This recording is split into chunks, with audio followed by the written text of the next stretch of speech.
All right, guys, how about the first brand new strategy for approaching women, starting conversations with them, and attracting them that you've seen in years? It's my new audio program called Yes and, which leverages the principles of improv comedy to basically guarantee you have something to talk about with women and you have the confidence to approach them and start that conversation. Things have changed out there, guys. You can't go around hitting women and using 2005 pickup tactics anymore. The world is more divided than ever. People expect discord rather than rapport. And you as a man have a golden opportunity to step up and lead and give women the kind of conversation they're starving for, and therefore be the one man out of the faceless herd who steps up, speaks up, gets her number, and gets the girl. It's called Yes and it's my brand new program, and it's only going to cost you about, the price of lunch. Go to mountaintoppodcast.com/yes and get your copy. It's brand new, and it will absolutely revolutionize your ability to get out there and meet women in the real world again. Go to mountaintoppodcast.com/yes and be one of the first men in the world to put this brand new strategy into action.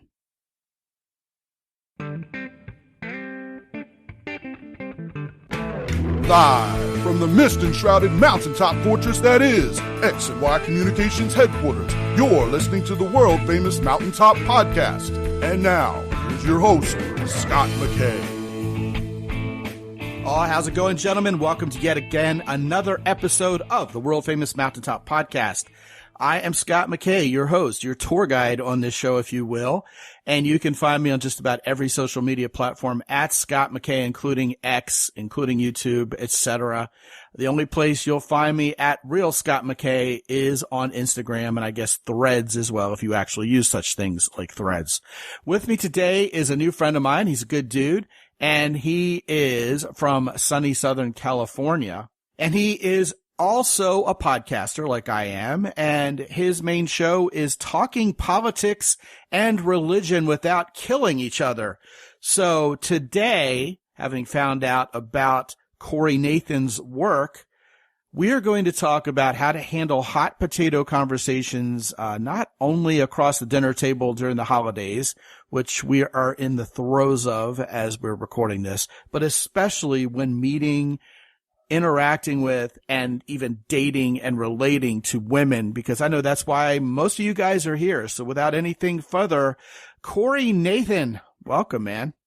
Thanks so much for having me, Scott. This is a real thrill to be on your program. Yeah, man. Well, it's a thrill to have you here too. I love guys who come on the show and aren't afraid to, wrestle with these hot potato topics. And I mean, your whole gig is on this. I mean, how's that going, man? Who's trying to cancel you? Who loves you? Is it split down the middle? What's life like for you as the host of a popular podcast that, goes there, for lack of a better word? Yeah, we go there. And you know something? It's the topics that we tackle. If somebody's not hating on you, you're just not trying hard enough. Agreed.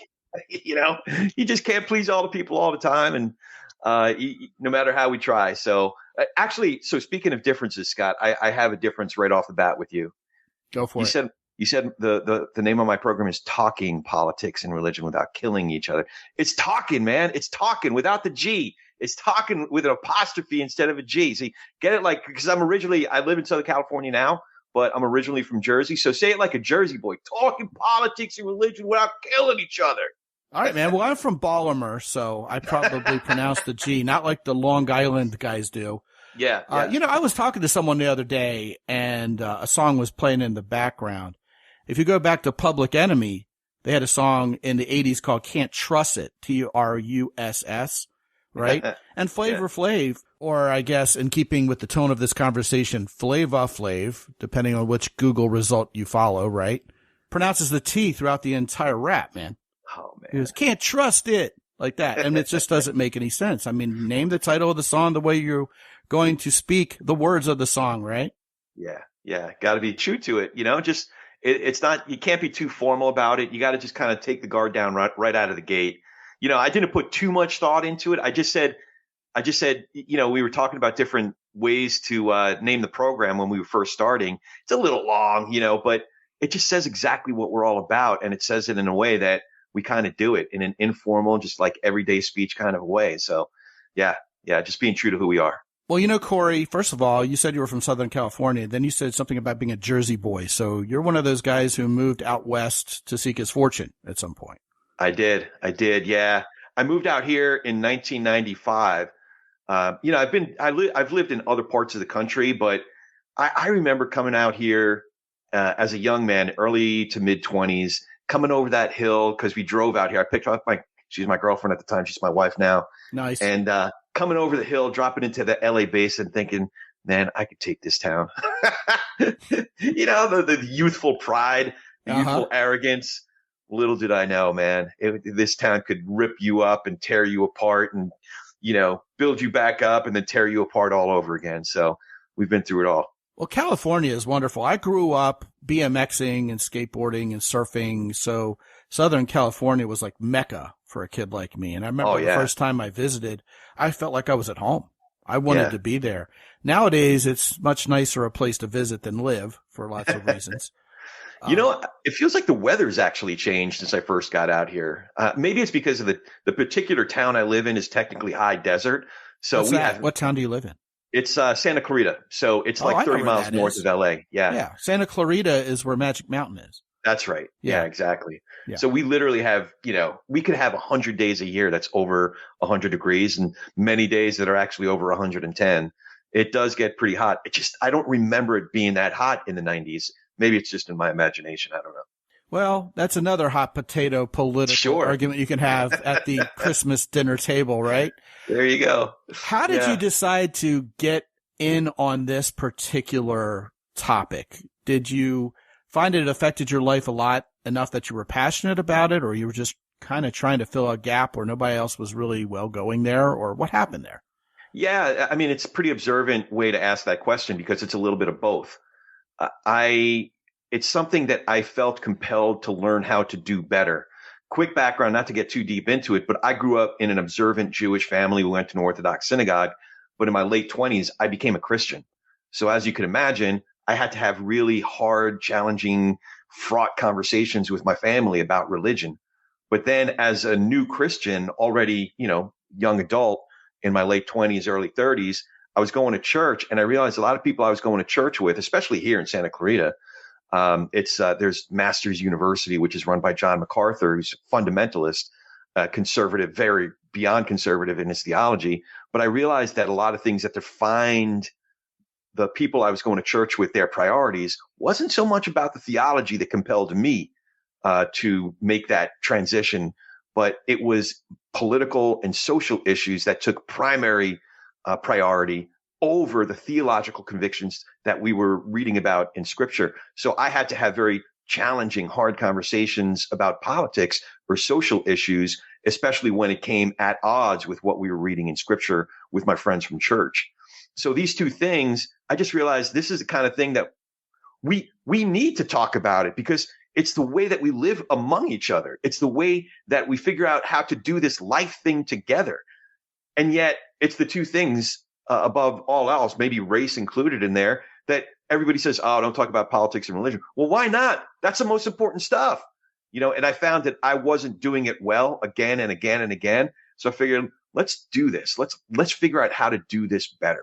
Let's figure out how to talk to our relatives who we love and talk about everything else, but can't talk about this. Our neighbors who we can have a barbecue with, but somehow something like this, the next election comes up and now all of a sudden we want to kill each other. So I just figured, man, let me figure out how to do this better. So I started inviting people on this program who I felt are doing something about it, who I felt are exhibiting and modeling the right kind of more nuanced thinking, being better humans in the realm of politics and religion, bringing them on my show and asking them the question of, hey, how do we do it? And then talking about all the topics that we should talk about. So, practicing talking about politics and religion. But that's probably a longer answer to your question than you were planning, but that's how it all came about.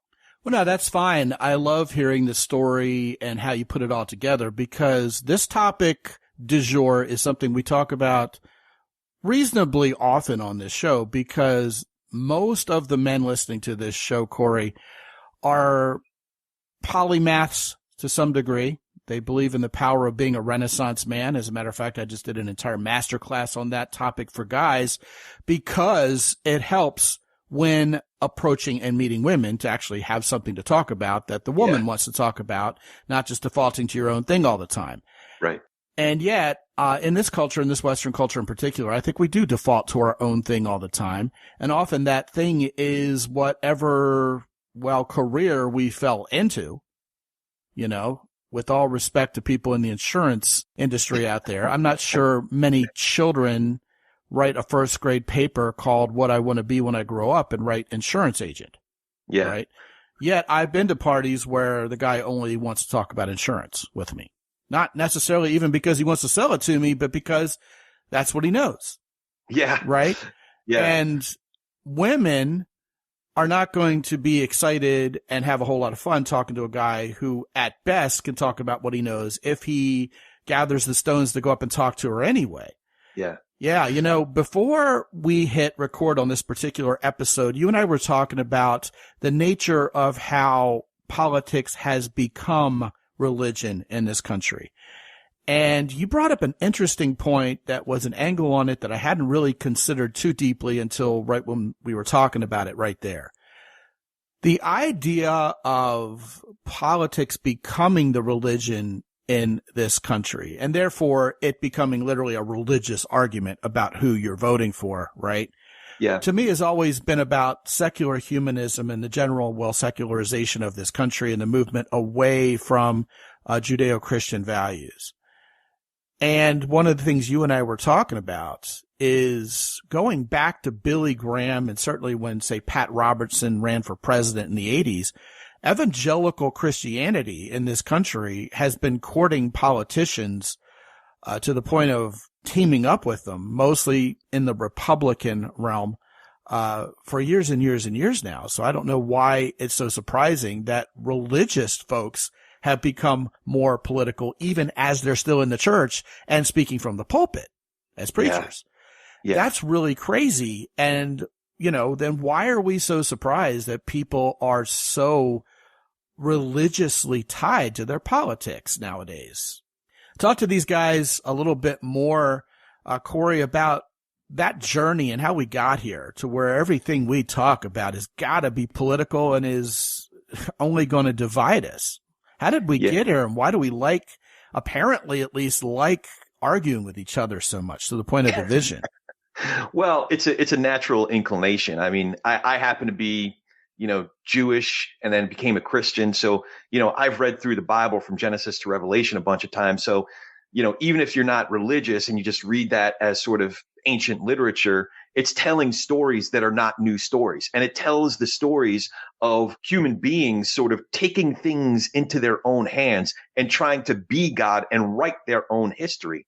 And we are still doing that. In terms of Christianity, it was just a sect of Judaism until the time of Constantine, when Constantine made it a state religion. And certain Christians embraced that because they were, up until that point, they risked the possibility of being torn apart by the lions for sport, So it's a natural inclination to want to be in the position of Caesar rather than in the position of being lion food. And that's often how we feel, whether it's imagined or not. That's often how we feel. So the idea of imposing our will and then undergirding it with religious language, that's a temptation. So we always have to check ourselves. What do we believe? What is virtuous? What is truly good?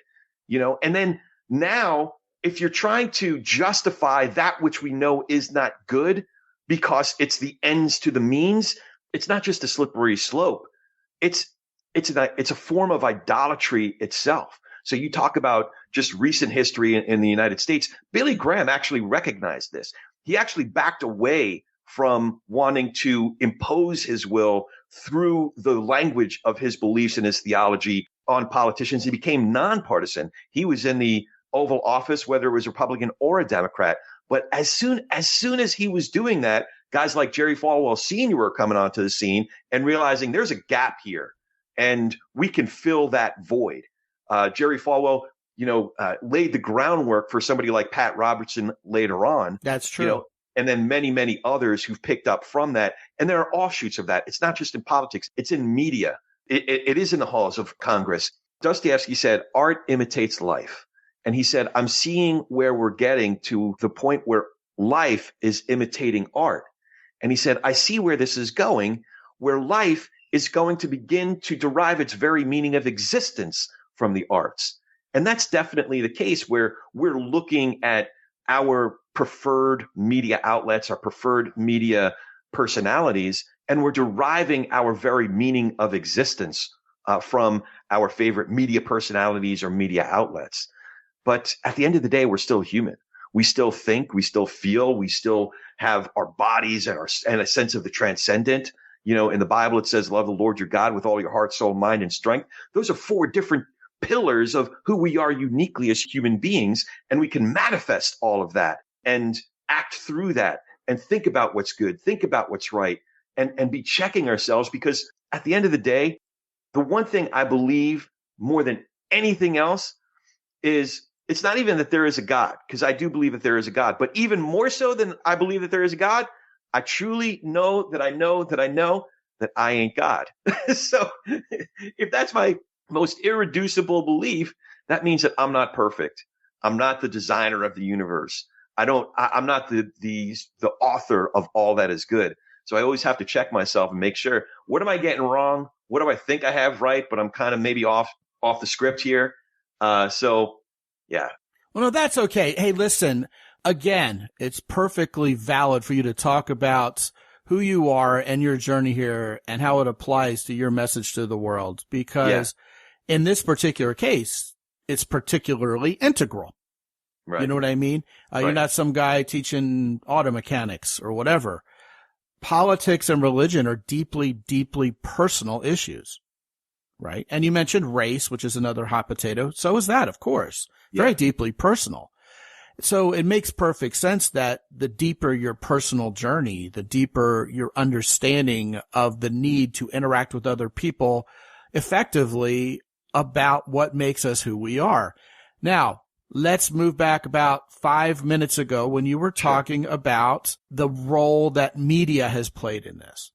And the idea of art imitating life and now life imitating art. Now, if we're going to put art in air quotes and equate that with media and social media and people out there who are essentially portraying journalists and thought leaders on TV, but they're really just entertainers. And you get those on both sides of the political aisle. Tucker Carlson, for sure, is a political entertainer. Probably the grandfather of all political entertainers was Rush Limbaugh. Rush Limbaugh. Who admitted it. Even going back before that, you could cite William F. Buckley Jr., who every time he talked about politics, which was quite often, was pretty much a droll, deadpan comedy show. If you remember him and his mid-Atlantic accent back in the 60s. Yeah.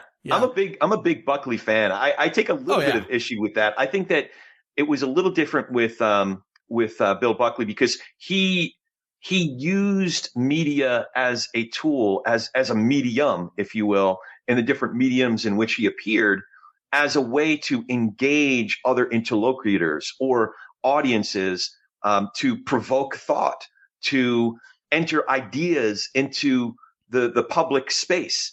Whereas others, getting the media, getting the appearance itself is the end in itself. Okay, well, hold on. I agree with you 1,000%. I'm basically talking about the people who laid the groundwork for the de-evolution of all this into the mayhem we see today.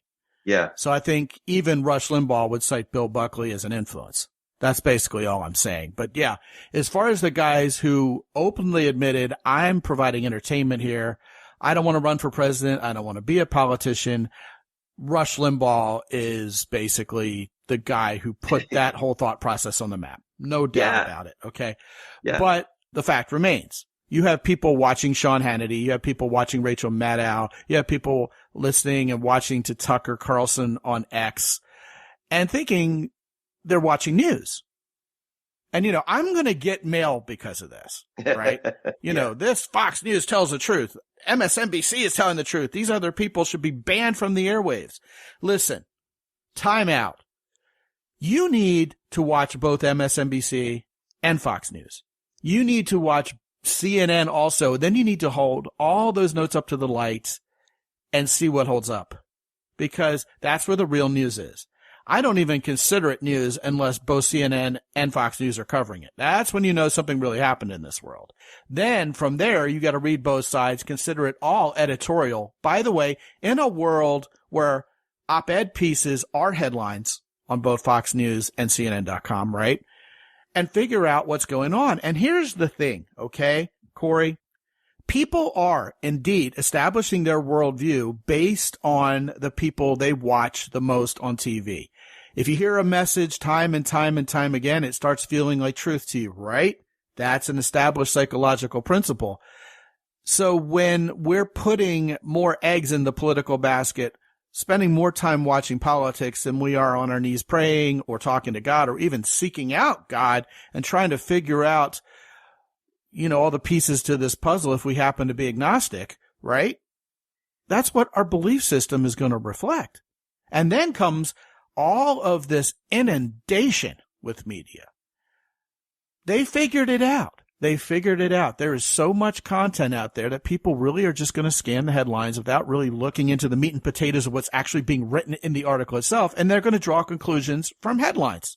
Yeah. From clickbait. And you have people who believe what they've been told in 256 character increments on X. Right. And then the cognitive dissonance gets to the point where if their thought process is challenged effectively, they're still going to cling to it.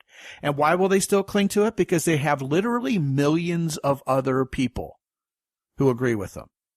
So you have in the United States, Republicans and Democrats both saying, hey, 80 million people can't be wrong.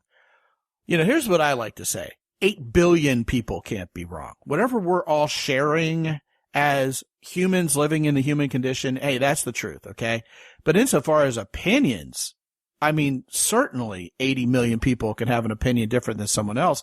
And you know what? Maybe someone isn't right and the other person wrong. Maybe they're just seeing it from a different perspective. But God forbid that happen in today's society, right? Yeah. And I'll take it a step further. If I feel a certain way about one particular issue, take guns, for example. Yeah. The truth is, guns is not one of my primary issues that I engage in, frankly, because I don't know as much about it. But if I say, a dear friend of mine who knows, he's like an expert level, third degree black belt, if you will, when it comes to not just guns themselves, but the history of gun legislation, in particular in California. So I might say, I'd be inclined to create something like a driver's license, but for gun owners. If I say even that, just like philosophically, and he knows I'm the first one to say, this is not a subject I know about. I care about it, but it's not something I care about or know about as much as, say, scripture or electoral politics and things like that. But if I say something like that, there's a tendency on the part of a lot of us to hear that one thing, that we're hinting at one thing, to do what Manny Guzman calls chaining. We make it's like dominoes that fall. Oh, well, he's one of them. He wants to come and take all my guns away. He's going to have, black shirt guys come and knock on my door and take my guns and Second Amendment. And I'm like, oh, yeah.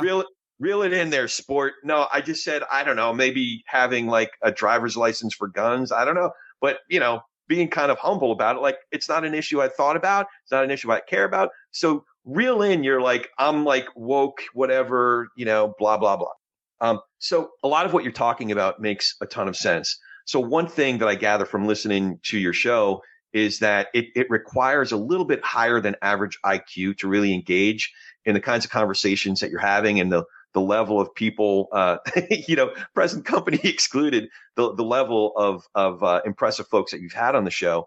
So it takes a little bit of a higher level IQ to be an audience member, just to listen to this content. So that being said, I would take the consumption of news and media a step further, where it's not just if you're watching Fox News, watch MSNBC. I would say if you have a higher than average IQ, be discerning about who you're watching, who you're reading. For example, I'm a big fan of Robert Costa. Robert Costa happens to write primarily for the Washington Post.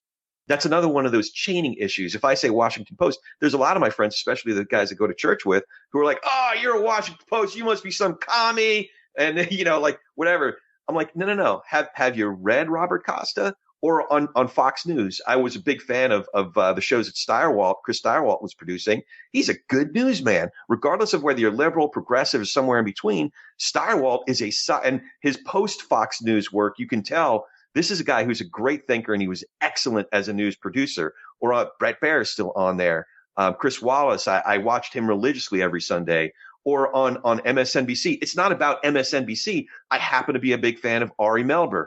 There's a couple of commentators that I really enjoy, especially guys who lean right that show up in primarily left-leaning spaces. I happen to be drawn to folks like that can hold their own intellectually and ethically in places where they're in the minority, and still be able to engage in those conversations. Like on the Sunday shows on Meet the Press, a woman like Danielle Pletka with AEI, very, very conservative in her views. And yet she was able to have engaging, edifying, informative, and fun conversations with 3 other people around the table, all of whom to the left of her conservative views. So all that to say, I think it's wise to be discerning in your consumption of content, whether it's news, commentary, or otherwise. Yeah, what you're saying is painfully true. If you're a pundit in the media or, God forbid, an actual politician, and you fail to carry the party line, every once in a while you're called a rhino or a dino, or people throw shade at you. And really, those are the people who are thinking the most. Those are the people who are actually considering what's going on with people in this country and maybe worldwide, and trying to come up with a real solution. Because as long as we're so radically bipartisan, we're not going to come to agreement on much of anything. And that's why you see a lot of the deadlocks, certainly in the United States Congress, but I know it probably is even worse in the UK based on watching Piers Morgan and some of the other people who I consume. And indeed, all over the world, it's kind of, it's kind of like the new pandemic, isn't it? We're past COVID, and now it's people being divided because they're spending too much time on the computer, whatever country they're in. You see this in Brazil and Turkey and Hungary.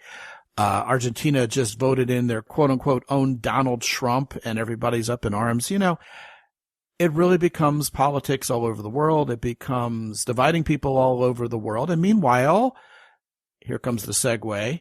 We don't end up talking to anybody out there in the real world anymore. Which brings us to the conversation about approaching women, meeting women, talking to them face to face. How does a guy avoid lapsing into politics and religion and perhaps even race on first dates? And if she brings it up, if she goes there, how can we still have a level-headed discussion about whether we're actually compatible and should go on a second date or maybe even start a relationship together or not? What are some pointers you have for guys there? We're opening up a whole can of worms. Well, that's what we do around here, my man. Yeah. So I have a couple thoughts about that. One is our tendency in any conversation, not just on conversations that have the potential of being romantic relationships, but all kinds of conversations, to wait for the moment and the blank air to be able to inject our opinions, like to be thinking of what we want to say and then fill that air and get out what we want to say. That is kind of like, it's an impulse that we indulge. Doesn't help anybody except it makes you feel relieved. But I think if you really want to connect with someone, a good tool is to have the disposition of, I'll just call it, I never thought of it that way. Leave room for the possibility that what you're talking about with the person will lead you to a moment where you say, I never thought of it that way. Now, that's the goal. That's the objective, right? How do you get there? Is by practicing radical curiosity.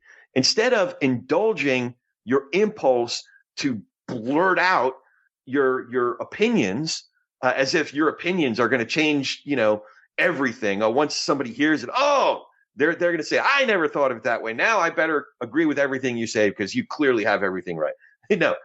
To rein those impulses in, those baser impulses in, and to practice radical curiosity, and then refining good questions. So let's say somebody says something that you kind of intuitively find disagreeable, you can engage in a sort of transactional, contentious debate with them, or you could ask a really good question, such as, how did you arrive at that position?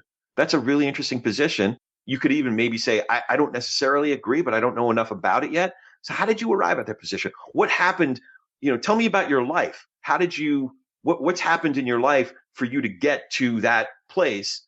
And then if you ask a question like that, what it does is, at the end of the day, we're really storytelling creatures, so it allows the person, instead of trying to, what you were talking about before, Scott, is basically regurgitate, 3 to 6 bullet points that they memorized from their favorite talking head, instead of like doing that in order to like win some sort of imaginary debate that nobody cares about. What you do is you open the person up to their own story, to being able to share their own story. And thus you're able to connect on a much deeper, more human level. What that does is, instead of it being transactional and contentious, it's relational and it's connectedness, right? So that's, I should think a lot more about that. But in terms of your question, I would say the disposition of leaving the possibility of saying, I never thought of it that way. So that's the objective, that you can get there with the person you're talking to. By the way you do that, the action plan by doing that is to maintain the posture of radical curiosity, ask really good questions so that you bring people out of themselves in a relational way. Yeah. I tell you what, I think you hit the nail on the head. Sounds like you've thought about it quite a bit, even if you say you haven't. It's really frustrating to be in a conversation and say something, even if you thought it was sort of innocuous, and have them jump in, disagree, and state their position on it. I'm going to go out on a limb here and say, to me, that's a sign of a lack of social skill, if not a flat out lack of intelligence, because the key word in everything you just said was curiosity. So few people are curious nowadays because they're afraid it's going to rain on their parade. They're afraid it's going to be a threat to them to find out something new, rather than finding out something that makes them smarter, makes them more knowledgeable, makes them more of a Renaissance man, like I talked about, which I'm on a soapbox with nowadays because it's just so powerful to be a polymath about everything you can be, know as much as you can about everything, even though you can't know everything. So the more you learn, the more you realize, the less you know, of course, but yeah. Still, it's all incremental. You talked about some of the phrasing you can use in context of what we're talking about here. One of my favorites is simply to say, hey, you know what? Tell me more. As I say that, I am going to give a thumbs up to the idea of saying, tell me how you arrived at that conclusion or that opinion also, because I think that's very telling. It's almost like a little Jedi mind trick where you're secretly finding out whether they're a sheeple or whether they come to their own conclusions. Because if they do just barf out talking points at you, or when they find out you don't believe the way they do, they simply respond with, you're an idiot, and the ad hominem argument is the entire debate, right? Yeah. You find out a lot about a person right there, right? And I think that's fair. If they can articulate their opinion, hey, you know what? They've earned my respect, no matter how far away they are from what my belief system is, because they know what they believe, why, and they can probably defend it, which is a plus, right? Right. But I would probably still simply say, you know what? Tell me more about that, because I want to avoid knee-jerking to my own conclusion based on that, bite-sized element of what they're about. You talked about the human element of, reading a tweet from someone and filling in all the blanks about what their character is like, because human nature is to do exactly that. And we know that's flawed. We know that's wrong. That's what Twitter makes a living out of, right? Unfortunately, but it is still extremely flawed. When someone is given the opportunity in a safe space, right, to elaborate because you've asked for it, you're going to get it, right?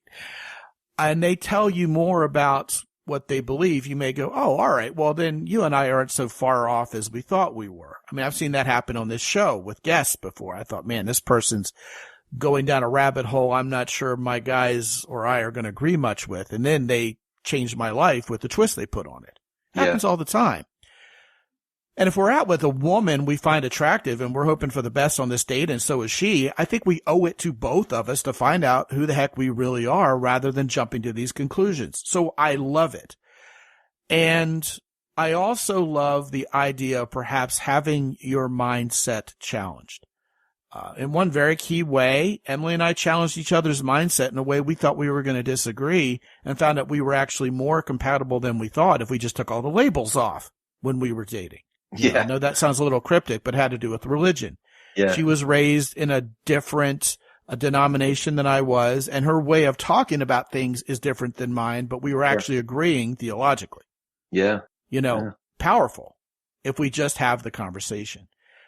And yet, I think a lot of us still bristle at the idea of going out on a date with someone and disagreeing and have that blow everything up for some silly reason.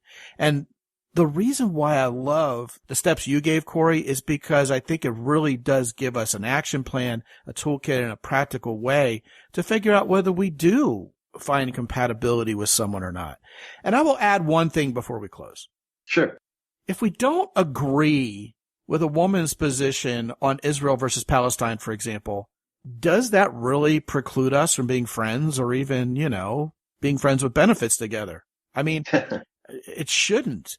One of the things I've noticed is people who really aren't independent, critical thinkers will always latch on to the current thing, right? Whatever it is. It goes from Ukraine. I mean, who's talking about Ukraine anymore? Good grief. We've got Israel and Palestine taking over all the headlines. Now it's, if you don't agree with the Palestinians, if you don't think Hamas is a terror group, if you aren't pro-Israel, then I can't talk to you anymore. But nobody was talking about that 3 months ago. And it just seems like we go from one hot potato to the other as prescribed by the media. And I just think that just isn't indicative of any kind of long-term ability to communicate with one another. And I think we do better on dates if we stay away from that kind of thinking. What do you think? Yeah. So you bring up Israel-Palestine. I think that's a good illustration. I had an experience with a very dear friend of mine, a woman named Lisa Sharon Harper. She is African-American scholar who has done a lot of history work on her own people, and the history of marginalized people around the world historically. So the lens that vocationally she's been trained to look through has her leaning very much with sympathy towards Palestinians in this conflict. And she understands what genocide actually is, and is very, very sensitive to a violent aggression. And yet she still holds space for what actually happened on October 7th, regardless of being able to hold space for the terrorist acts on October 7th and what's taken place since then. She leans very heavily in one direction. I have family in Israel, so I am kind of ripped open raw about what's happened. What I'd like to encourage folks, despite how differently we see what's been happening there, I had an encounter with Lisa because I saw some things that she was posting, and she was sensitive and nuanced in what she was posting, but she was still very clear, and she thinks genocide has been happening. She's been using certain terms that I disagreed with. We ended up having a conversation, and I'll tell you what, man, she spent a lot of time asking me questions, detailed questions. Like I mentioned something in passing, like, hey, my cousins grew up with Palestinian Israeli citizens. They're Muslim Palestinians, Bedouin Palestinians, atheist people who identify as Palestinian. My cousins grew up with them. They play soccer with them. They work with them. One of my younger cousins is now a teacher who has Palestinian students in her class. 1.7 million Palestinians live as citizens in Israel. And, she stopped me. She said, well, why is that significant to you? And it is significant to me because the populations of Egypt and Lebanon and Syria and Saudi Arabia, the surrounding countries, doesn't reflect that same pluralism in terms of Jews in those countries. So that's why it's significant. But in terms of this conversation, what you and I are talking about, the fact that Lisa asked me the question, the fact that she was modeling what we were just talking about, that she was asking me, why are you so upset? What's particularly is upsetting about this?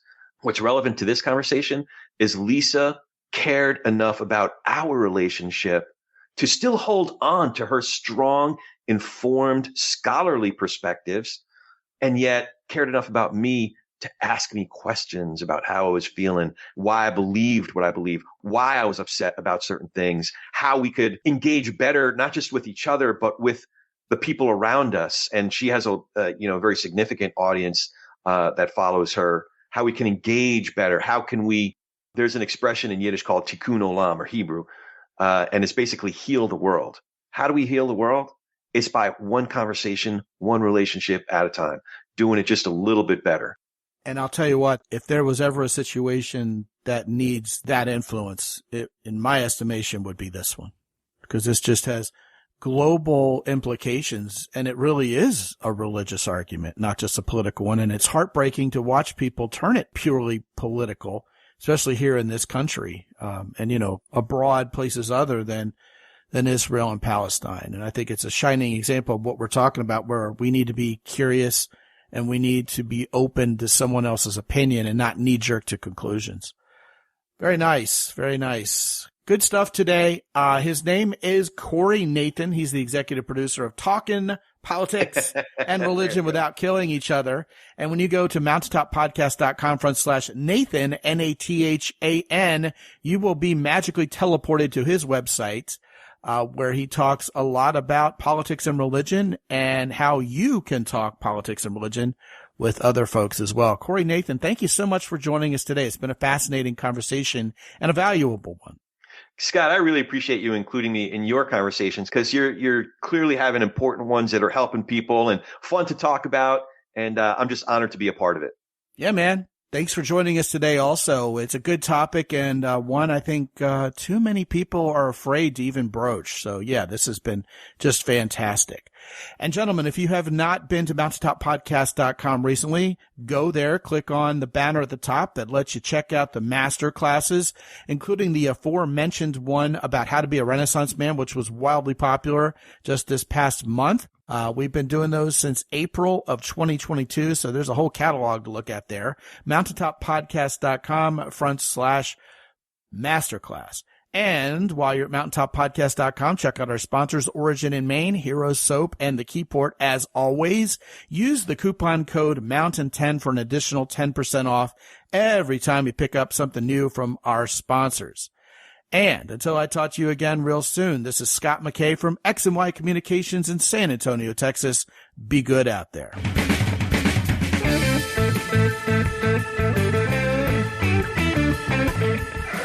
The Mountaintop Podcast is produced by X&Y Communications. All rights reserved worldwide. Be sure to visit www.mountaintoppodcast.com for show notes. And while you're there, sign up for the free X&Y Communications newsletter for men. This is Ed Roy Odom speaking for the Mountaintop Podcast.